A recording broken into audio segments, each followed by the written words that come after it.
Hey everybody, this is Charlie from Ranger Auto. I just thought I'd make a quick video. You people, if you own a 97 to 03 Ford Escort, doesn't matter the body style, you got this dashboard right here, okay?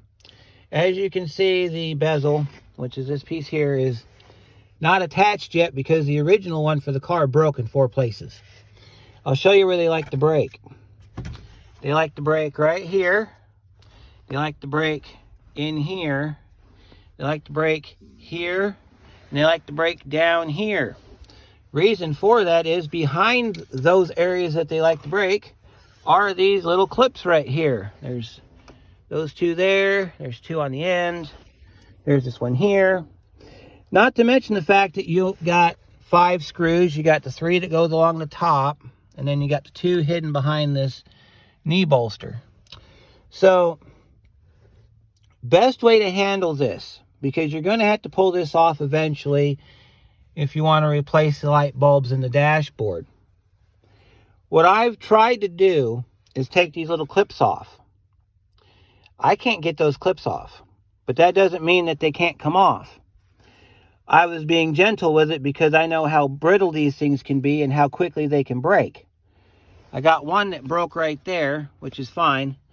If you're going to take this off, you want to be very careful. You want to take a trim tool and kind of sneak it in behind here and just kind of easily pop these out like that. On the front here, you want to kind of pop those out like that, pop those out.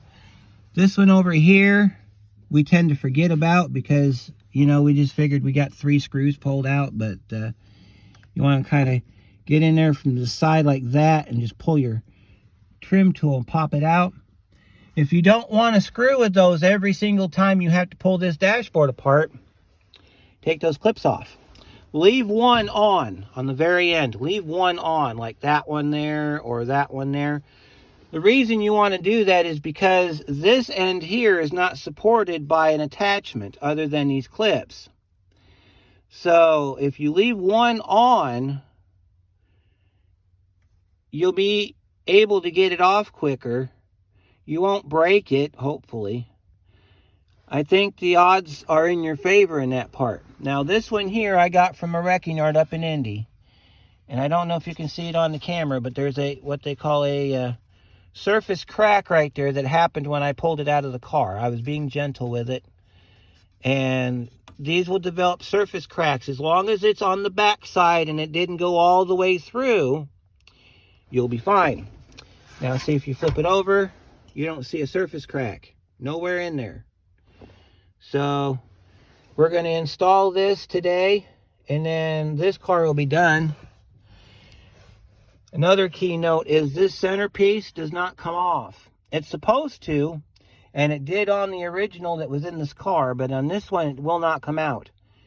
Which you want it to come out because it'll make it easier for you to get this piece off. So what I've done is I've looked this thing over. I'm trying to be careful here as not to break it. It's got tabs on the sides. You see these tabs? Somehow, and I'm not exactly sure how you're supposed to do it, but you're supposed to trip those tabs. And then you've got an alignment mark there and one there that's broke. I assume that broke before I even got to it. So, and then on some models, on them little false tabs right there, you'll have a rubber. It's kind of like a sealing rubber. I think I can show you what that looks like here. This is the piece off the original one. And there's that rubber. Now, if you want to reuse this piece, you just have to take those black clips off.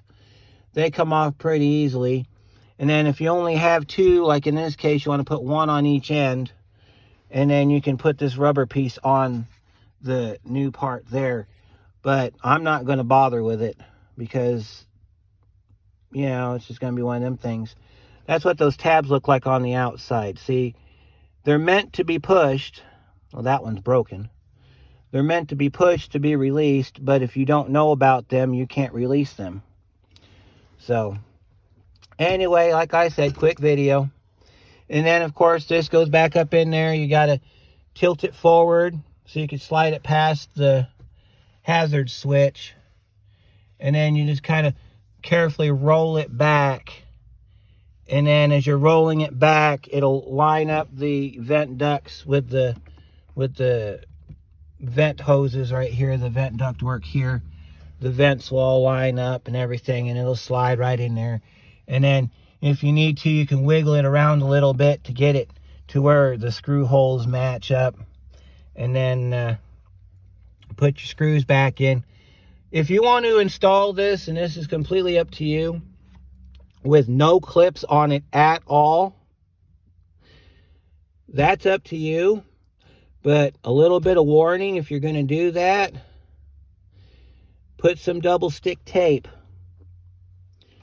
on the top and the bottom on this far corner, so that when you put it on, it'll hold it. Because I'm going to tell you, if you don't, and you got one of those cars that's got a really good sound system in it, or you have one of those cars that's got a really bad exhaust system in it, the vibration and the rattling from the idle is going to cause that sucker to just rattle and rock and roll, and you're going to get these surface cracks. They're going to show up eventually, and next thing you know, you're going to find a fucking crack in your dashboard, and you're going to be like, why is there a crack in my dashboard?